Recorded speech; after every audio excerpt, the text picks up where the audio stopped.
Buenos días a todos y bienvenidos a la flamante primera edición del Foro Madrid en Argentina. Es una gran alegría y orgullo para mí tenerlos aquí. Quiero saludar a todos los dirigentes de la Libertad Avanza aquí presentes.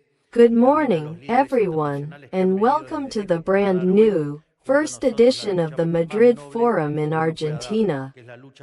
It is a great joy and pride for me to have you here.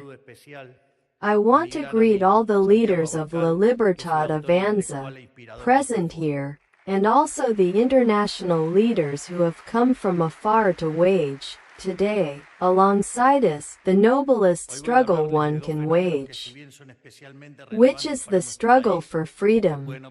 And I want to extend a special greeting to my great friend, Santiago Abascal, who is the intellectual author and inspiration behind this forum.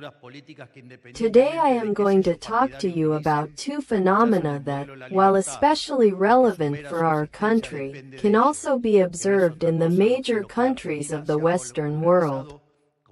The first is our questioning of what we call the party of the state. Those political structures that, regardless of the party label they use, reject the model of freedom because their very survival depends on it, which is nothing other than what, in Argentina, has become popularly known as the caste. The second, and as a warning to the world watching us, is about why it is so difficult to escape the bottomless abyss that is socialism. I often say that, in some sense, we Argentines are prophets of an apocalyptic future, one that we have already experienced, but that the rest of the West still has ahead of us. I say this because, unfortunately, in the leading countries of the free world, the ideas that plunged Argentina into misery are becoming increasingly popular. And the very ideas and values that drove the undeniable global development of the last 250 years are forgotten or questioned. This must be repeated ad nauseum because many people underestimate it. The last 250 years have witnessed the most important civilizing feat in human history. And this process was possible, primarily, thanks to the development of free enterprise capitalism throughout the world, which bolstered humanity economically, socially, scientifically, culturally, and in all dimensions of human life. In other words, this period of human lifespan expansion was possible because the three fundamental human rights were cultivated, respected, and even, when necessary, defended tooth and nail: the right to life, liberty, and property. Particularly in the economic sphere, the notion that the pursuit of individual self-interest produces collective benefits prevailed, as Adam Smith Dixit, and that, therefore, the entrepreneur, who risks capital in pursuit of profit, is a social benefactor, not a villain who wins at the expense of those who lose the most, as the resentful left would have us believe. For 250 years, free market capitalism, governed by this simple principle, performed miracles around the world. It generated such a dramatic explosion of wealth that it lifted 90% of the population out of poverty, reaching the point where, by 2020, only 5% of the global population lived in extreme poverty. Today, a middle-class person enjoys a better standard of living than a king 200 or 300 years ago. Therefore, it is no coincidence that the freest countries have grown twice as fast as the repressed ones and have a per capita GDP 12 times greater than the repressed country. That they have 25 times fewer poor people in the standard format and 50 times fewer in the extreme format. This last fact terrifies socialists because they cannot bear the idea that a poor person can prosper through the market mechanism and without a handout from a politician. Sometimes I don't know if it's a matter of fatal arrogance or if it's a matter of their business model being questioned. But that's another discussion. During the first 125 years of this process, we Argentines were at the forefront of global development, and society as a whole enjoyed the riches generated by this model. With the sun of the free market shining upon the nation, in just a few decades, we went from being a country of barbarians to the first in human history to eliminate illiteracy. Furthermore, in 1895, after 35 years of full validity, the Constitution, inspired by the ideas of Alberti, from being a country of barbarians, we had become the world's leading power. That was what we call Argentina's golden age. But that golden age ended when the political leadership decided to abandon the principles that had brought us so much wealth and adopt the current state model in the so-called social justice system. Thus began the era of Argentine humiliation, which continues to this day, well, until December 10, 2023. In the name of justice and equality, we had an omnipresent, controlling, and oppressive state that assumed the right to steal from one to give to others, according to the whim of the bureaucrat on duty. In the name of solidarity, we had a fiscal deficit of 113 times over the last 123 years. And I want to clarify because, in those 10 years, the fact that we didn't have a financial deficit was because Argentina was in default. Therefore, while some belittle, question, or minimize something that couldn't be achieved in 123 years, we achieved it in our first month in office. It is our commitment to continue maintaining it. And, in fact, I will soon be going to the Argentine National Congress to explain the foundations of a zero deficit to end, once and for all, this cancer of the fiscal deficit, fiscal crises, and the macroeconomic disaster that has plunged Argentina into poverty. In this context, with so many fiscal deficits, over the last 123 years, wealth creators were punished with unpayable taxes and publicly condemned as villains. Since taxes weren't enough to finance the deficit, debt was taken on that quickly became unpayable. And when no one would lend to us anymore, because we had become the biggest serial defaulter in modern history, they began to print money indiscriminately. The same cycle began and ended a dozen times, punishing society while politicians and their friends, or their relatives, grew ever richer. For 100 years, they diverted us from the life of progress that the rest of the free world continued to advance, while all countries that were integrated into the global system developed. We threw away the privileged position we started from and squandered the stock we worked so hard to accumulate. Going from having the highest GDP per capita in the world to becoming a nation where today 60% of the population is poor.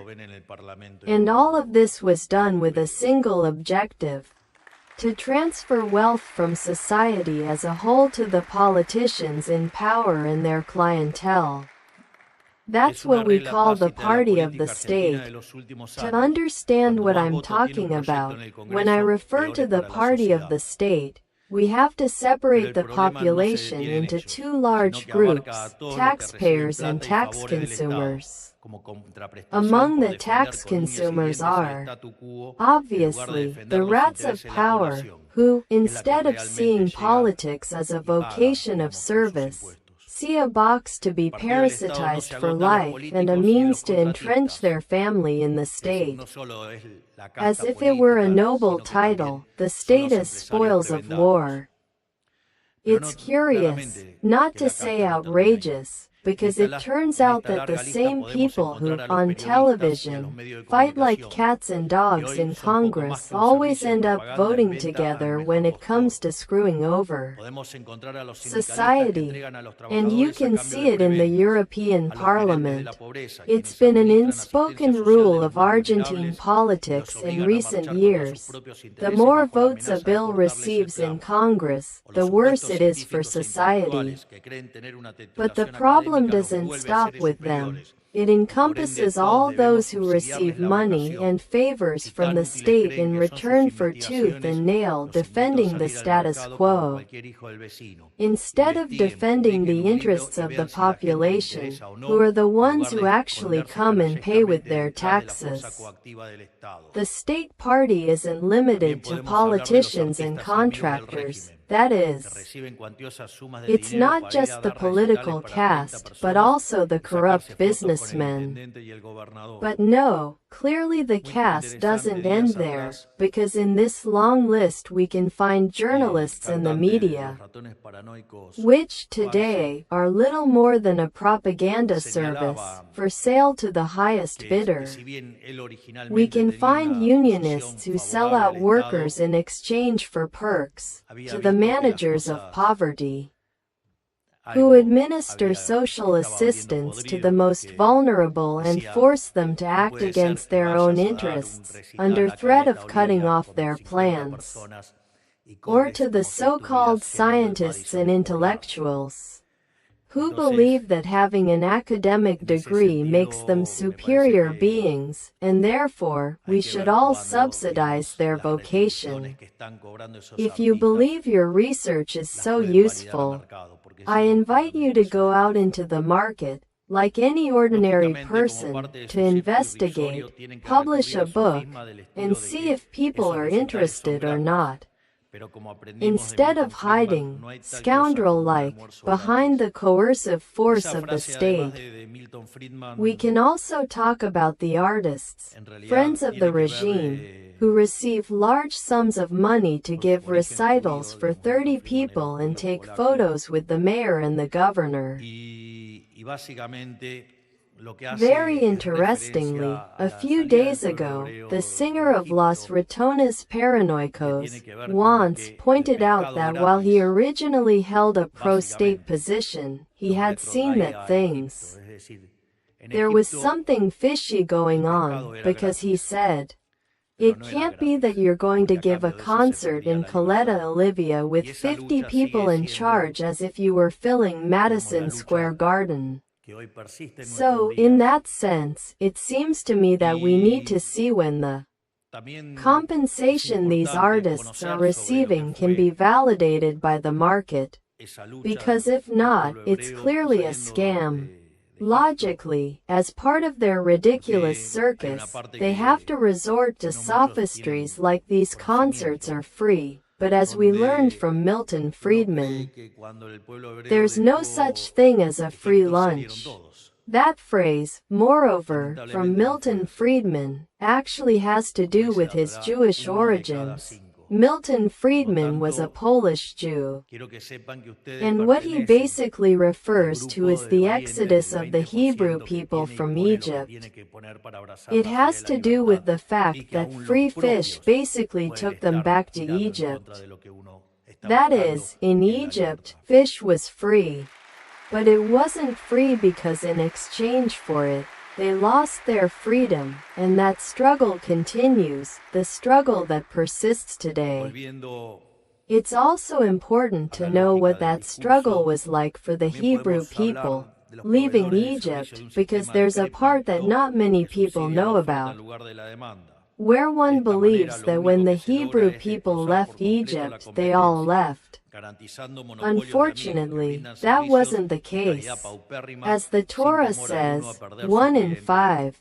Therefore, I want you to know that you belong to the brave group, the 20%, who haven't put in what they need to embrace the ideas of freedom, and that, even your own, can be working against what you are seeking, which is freedom. Returning to the logic of the discourse, we can also speak of service providers, of a decrepit system that subsidizes supply rather than demand. The only thing achieved in this way is to completely destroy competition by guaranteeing monopolies for friends who provide services of extremely poor quality, without any fear of losing their clientele. There are many mechanisms through which a kind of democratic apartheid has been established, in which politicians, their friends, partners, suppliers, and clients live parallel lives to ordinary society, oblivious to most of its problems and enjoying the many privileges they disguise as rights.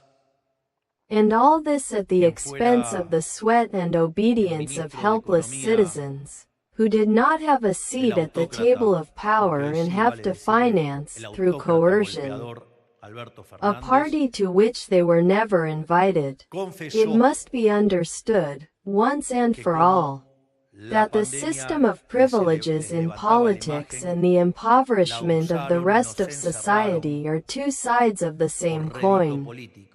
This apartheid system showed its most grotesque face during the pandemic, which left people jobless and children out of school for more than a year, while politicians who blabbed about saving lives stole vaccines for their friends. Imagine what these people's lives are worth to these people, here in Argentina and around the world. The aggravating factor is that, just a few days ago, the former economy minister of the autocrat, because today it's worth calling him the autocratic bully, Alberto Fernandez, confessed that since the pandemic had damaged their image, they used it and locked us up for political gain. Don't worry. Go for it, I love it. I remember this as a very interesting event. I remember that around that time I published probably one of my best books, called Pandanomics. And one of the things you noticed when looking at the numbers was that if Argentina had done things like a mediocre country would, 30,000 people should have died from COVID, 30,000, really. However, that criminal quarantine ended up killing 110,000 more people than would have been normal. That is, 140,000 people died, but 110,000 of those were the responsibility of a criminal government. A government that, when pointed out what was happening, sent its media henchmen, those corrupt, advertising-driven journalists with envelopes, to persecute all of us who criticized the quarantine. They boasted of being a government of scientists, and, from that pulpit, they accused everyone, including complicit health professionals. One day, someone will study or analyze, in Argentina, why. If testing was the solution to combating an epidemic everywhere else in the world, in Argentina, was testing so scarce? Without a doubt, but I'm part of the executive branch, not the judicial branch, folks. And also complicit in this are the journalists, who so celebrated the presence of the state, who so celebrated the stay-at-home slogan, or those criminals who walked around wearing a t-shirt that said, La Pedro Can, who was the leader of the infectocracy and brutally locked us all up. Yes, that's how he left us. Therefore, that state party had, last year, its most desired candidate in Argentina. Without a doubt, I don't know if you remember, but in last year's runoff, there wasn't a single social organization, union, business chamber, NGO, civil association, or relevant corporate actor that didn't come out to ask for a vote for Sergio Massa. The AFA and dozens of clubs asked for a vote for Massa. The radicals asked for a vote for Massa. Even the Blessed Rural Society supported him. Not to mention those journalists who called for a blank vote in the runoff, or not to turn out at all, which was a form of complicity. And not to mention those who predicted a resounding, overwhelming, and irrefutable victory for Massa. They didn't succeed because, ultimately, Massa was just that, the candidate of the state party. The candidate of each and every one of those who have something to lose if this rotten system, which ruins the lives of Argentines, changes. And that's why they resist change so much. Why so much criticism? Why so much cruelty? Because the elite are afraid, and they're afraid for the coffers. But also, that candidate was the candidate of cowards, who preferred a peaceful servitude to a dangerous freedom that would surely be better for them under the model of freedom, but were paralyzed by the risk that change always entails. Well, yes, of course, the rest is history. On November 19, more than 14.5 million free men and women defeated the state party and its allies and chose to leave behind the model that had ruined their lives to take the risk of freedom. Even though they knew full well how difficult the transition would be in economic terms, because we always told them the truth. If there's one thing they can accuse me of, it's that I always say what I think, and, for all practical purposes, you'll see that I always do what I say. That is, my word is kept. And the important thing is for us to be clear that this was only the first victory in a much longer war. Because we had to defuse the established hyperinflation that was heading towards 17,000% annually. We had to clean up the balance sheet of a shattered central bank that was running on people's deposits. Balance a consolidated fiscal deficit of 15 points of GDP and respond to a monstrous debt situation, all at the same time. I warn you that if I go into the entire description, it'll take me an hour. And I don't want to ruin your day with such a long exposition.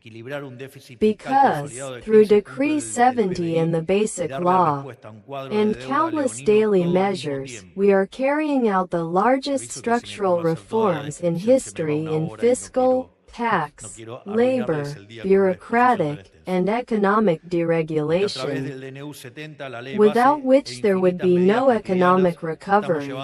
In this sense, I want to tell you that the largest structural reform ever implemented in Argentina was the one implemented during the Carlos Saul Menem administration in the early 1990s.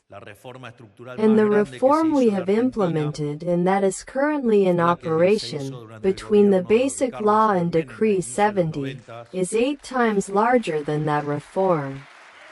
Therefore, not only are we implementing the largest structural reform in Argentine history in less than 9 months, but we've also done so with 15% of the Chamber of Deputies and 10% of the Senate. Therefore, I want you to know that we are committed to being the best government in history, and with what we've done, we've already provided more than enough proof. Because we have to govern a country under the worst economic conditions ever inherited, with indicators typical of a country at war. And because we have to do so as the presidency with the least political support in history, that is, the government with the fewest representatives, senators, governors, and mayors in the history of democracy, but, without a doubt, the one that has demonstrated the most conviction throughout Argentine history. And today, having controlled inflation, since it is on a downward path, having reigned in the dollar, having achieved sustained fiscal and trade surpluses for the first time in 20 years and having attracted investment of more than $50 billion, we are doing so. Having done all this, the vast majority of politicians, journalists, civil associations, and other corporate actors still cry foul and call us insensitive and cruel. And they do so in the name of the poor, while, at the same time, they throw a spanner in the works, hoping everything will explode. It seems as if they don't know that the best social assistance program for the most vulnerable is to eradicate inflation. And those blaming it are precisely the failed hyperinflationists who destroyed the country's currency. Therefore, I want to be very clear about something here. The State Party is well aware of the seriousness of the situation they inherited. Even the economically illiterate understand that resources are finite. They know, perfectly well, that if the spending increases they demand were implemented, they would undermine the economic stability for which all Argentines have worked so hard. Because what we have achieved is the effort of all Argentines, and therefore, we must defend it tooth and nail against the degenerate prosecutors who are trying to break and destroy society. So, don't be mistaken, they don't give a damn about retirees and public education. They are only interested in their business dealings with politics and the political establishment. In fact, I'm telling you, the degenerate prosecutors are willing to bankrupt the state and force 10 million more Argentines into poverty and misery, just to score a few points with pretty speeches in the House. From here, you can see their fangs. And now, when we discuss the budget, the same thing will happen. They will do everything possible to prevent the budget from passing. Why? Because a liberal and austere budget means the end of thousands of jobs, and since they are the party of the state, they need to keep the current state model alive, because it's what feeds them.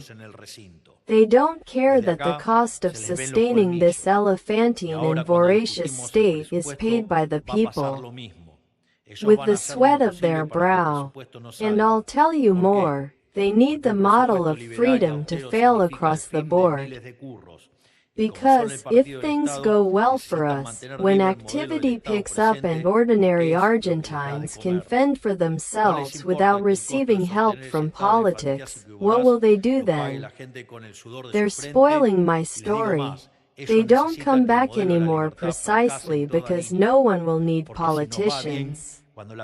And there's nothing that bothers a politician more in life than a worker who doesn't need them.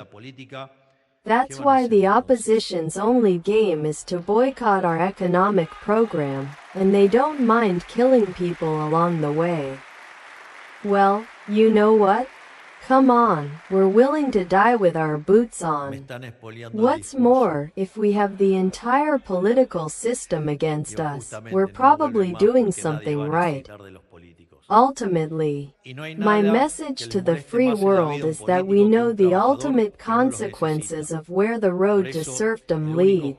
We have lived and suffered for decades, and we are experiencing it today, every day, firsthand, how difficult it is to emerge and return to the path of freedom, because the machine that generates misery, which is the current model of the state, behaves like a great brotherhood in which so many people, parties, associations, and even entire sectors of Argentine life are interested parties, who will do everything possible to ensure this system persists.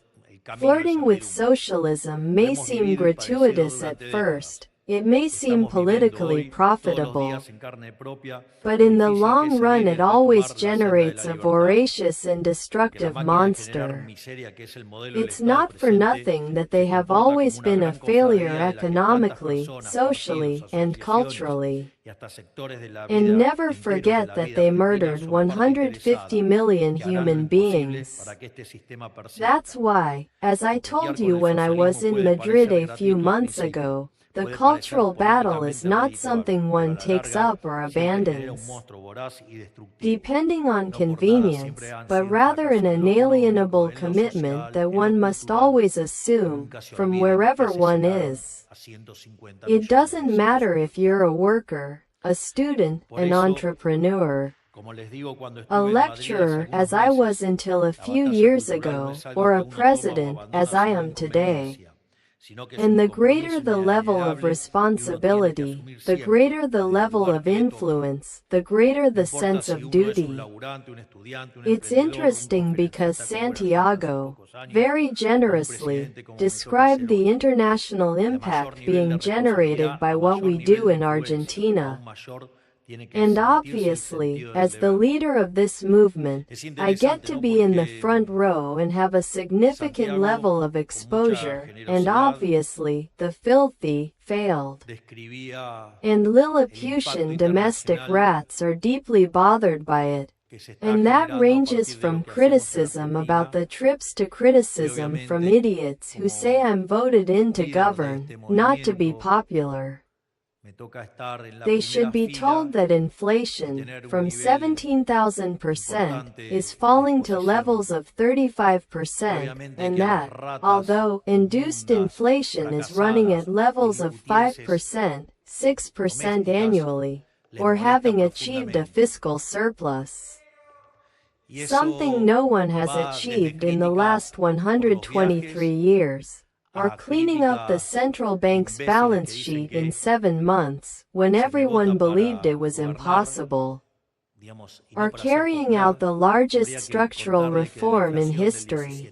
Not only am I, Argentina, putting it at the top of the world, being one of the 2 most well-known politicians in the world, along with Donald Trump, but I am also running the best government in Argentine history. Therefore, as I was saying, the greater the level of responsibility, the greater the influence. In other words, they have to raise their voices ever louder. Why? Because our adversaries always have an advantage, and we can't afford to relax, because they have their people involved at all levels of the state. They have the power of unions and social organizations. They have the corrupt businessmen who live off the state and finance them. They have supranational organizations, NGOs, the media, advertising journalists, and the entertainment industry. In other words, they have truly built a hegemony, not only in Argentina, but globally, with a propaganda apparatus capable of making people question the most basic facts of their own existence. There's nothing more interesting than seeing the green agenda, the environmentalist agenda, where if you take that agenda to the extreme, in order to avoid polluting the planet you would have to, directly, eliminate human life. You have to be insane to reach that level of madness. And all out of ignorance, because if you remotely understood how the price system works, you would realize that the only solution is freedom and not having the state intervene to ruin our lives. But, of course, they live off that state business, and they won't give up even an inch. They will cling to that hegemony at all costs. and they will do everything possible to accumulate more and more power. In other words, we can't afford to relax because, let's look around us, what's unfolding before our eyes is a true horror movie.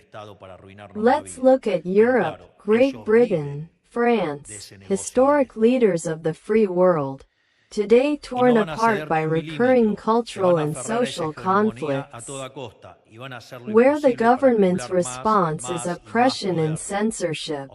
Let's look at the murderous dictatorship of the criminal Maduro in Venezuela, which, at this point, is, quite simply, a human cemetery, where they're bringing Christmas forward to October to cover up the fact that they committed the most massive electoral fraud in history, and where, now, they're imprisoning the man who won the elections.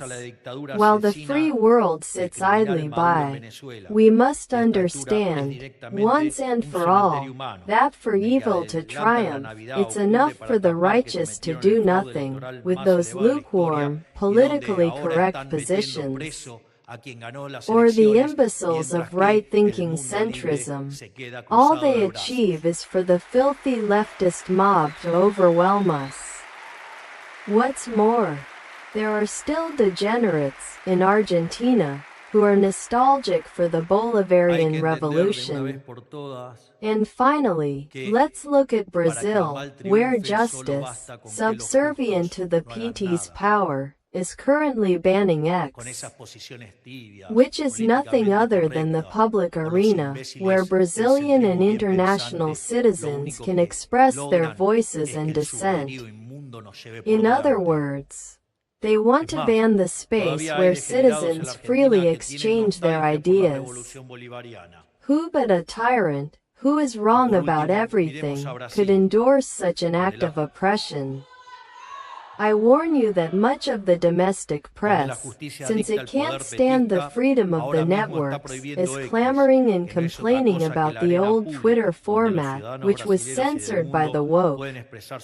That is, they are clamoring for the right to freedom of expression, but it turns out that freedom of expression is only for them and censorship is for those who think differently. Is that freedom, guys?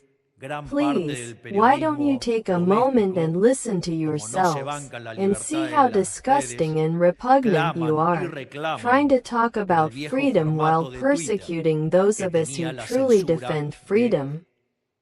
What's more, if anyone who's fallen from their bed is still surprised that so many journalists, the supposed champions of freedom of expression, defend such nonsense, I tell them there's no surprise there. It's absolutely to be expected because they are part of the political establishment and the caste that has impoverished Argentines, for example.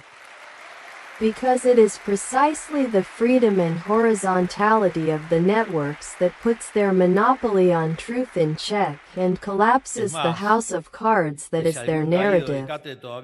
And then it is those same shameless people, who treat people like fools, who say that freedom of expression, and even democracy itself, is in danger in governments like ours. Do you know why they say this? Because we've dared to openly denounce sexual relations, for years, among many politicians and many media outlets and journalists, or as we would say, in Creole. Here in Argentina, because they have dirty asses. That's why we must never abandon the battle. We must always fight it from where we stand, without quarter, even if it costs us our lives. And we must fight it by fighting with the same fire they use, not lighting candles, nor asking for forgiveness or permission. We've already seen where this path of the lukewarm leads. Because as the Holy Scriptures say, they attack us, full of insolence and impiety. to exterminate us, Por eso our es que no hay que wives and abandonar nunca la children, batalla. and to seize our Hay que darla spoils. siempre, desde el lugar en el que We, estamos, on sin the cuartel, other hand, aunque nos cueste la fight vida. for our Y hay lives que and our darla tirando con el customs. mismo fuego que Heaven will tiran crush ellos, them before no us. prendiendo Do not velas, ni fear pidiendo them. perdón ni permiso. All of Ya this vimos is a nothing dónde more lleva than a ese great camino de reminder los of how tibios. fragile freedom is and the consequences Porque of como dicen losing las it. Sagradas Escrituras, You ellos have nos to earn atacan, it, fight llenos for de it, insolencia and y de protect it impiedad, every para day, exterminarnos because a if you're nosotros, a careless nuestras for a mujeres y a second, nuestros it's hijos, taken y para away from apoderarse you, de nuestros and once despojos. it's stolen, Nosotros, it's en never cambio, returned. luchamos por nuestra vida y por And nuestras recovering costumbres. it becomes El a cielo los aplastará titanic delante task, nuestro. as we're No les seeing tengan today miedo. in Argentina. As Thomas Jefferson said, the price of liberty is eternal vigilance. Todo esto That's no why es it's otra so cosa que un important gran that we're recordatorio here de lo frágil today, que es la libertad because y the de las basic consecuencias de values and perderla. freedoms that Hay que made the ganársela, West the most pelearla por important ella y cuidarla civilizing todos los feat in días. the history of Porque el que descuidas humanity un are segundo y te truly la in arrebatan. danger Y in the una vez que te la region and in roban, the no te la world. devuelven más. Y And you know recuperarla se the vuelve only una way tarea to move titánica, forward? como estamos viendo With hoy en loyalty Argentina. to one Como another, decía with Thomas Jefferson, organization, el and precio de with la faith libertad in the es la rectitude eterna of our vigilancia. ideas. Only Por then, eso es in tan the long importante que run, estemos aquí will we hoy, triumph. porque los valores y Despite libertades básicas everything que hicieron de against Occidente us. la And hazaña that's why your civilizatoria más initiative is importante de la so historia de la important, humanidad, realmente está Santiago, en and peligro why we owe en la you so región much. y en el mundo. Thank you, ¿Y saben cuál es la única Santiago. forma de salir This week adelante? also Con coincides lealtad with entre nosotros, con Purushottam, organización y con in fe the en la rectitud calendar de of nuestras scripture ideas. readings. Solo así, a la And there larga, are vamos a two triunfar important a pesar de lessons that tener this todo en text contra. teaches Y por eso us. es tan The importante tu importance of iniciativa, pursuing Santiago, y por justice eso as a tanto le basic debemos y condition por for a eso tanto civilized nuestro society, agradecimiento but eterno true hacia tu enorme justice. tarea e iniciativa. Gracias, Impartial Santiago. justice, not the so-called social justice that tyrants administer capriciously. And, in turn, the notion that when one emerges from war, one can only succeed if one emerges with faith. Those who lack faith will be afraid, and those who are afraid will never be able to rise to the demands of the struggle. No one can fight well without faith, and we certainly do. And we are going to fight the battle, and we are winning. Therefore, in conclusion, I want to take this opportunity to speak especially to those who make up La Libertad Avanza, our party, and to all those who embrace the ideas of freedom, from important leaders with state responsibilities to the lowest of militants. The state party, which is another way of saying the political caste, is organized, but it's organized to ruin the lives of good people, of the working class. The only way to fight them is with organization and discipline on our side. That's why we can't afford to disperse and engage in internal strife. Only by being together can we be strong, only by being loyal, member to member, and by helping each other. Can we defend Argentines from the clutches of permanent power? We work in the service of a noble, true, and common cause, which is so much greater than each of us. A cause worth giving one's life for. Only by abandoning our personal aspirations can we live up to what this cause demands of us. There is no room for personal ambitions. Only in this way can we be faithful servants of the millions of Argentines who trusted us, the millions who had the courage to once again believe that a better life is possible. We cannot fail them. Anyone who does not understand the enormous responsibility of belonging to this space has no place in La Libertad Avanza. Those of us who do understand this, we tell the Argentines not to fear, because our faith is as great as the challenge before us, and because we are willing to sacrifice everything, to lose everything, to turn this sinister page in history, to close, once and for all, the tragedy that was this last era of Argentine humiliation. so that we can inaugurate a new golden cycle, one that restores the Argentine nation as the beacon of the free world that it once was. Even if the ruling party does everything possible to prevent it, even if it does everything possible to cling to this model that only brought misery, Argentina will be free. We Argentines will be free, and freedom will make us prosperous. Because no matter how many soldiers there are, it never mattered. We've proven it time and time again, and we'll prove it as many times as it takes. The only thing that matters is the forces that come from heaven. Long live freedom, damn it. Long live freedom, damn it. Long live freedom, damn it. Thank you all very much.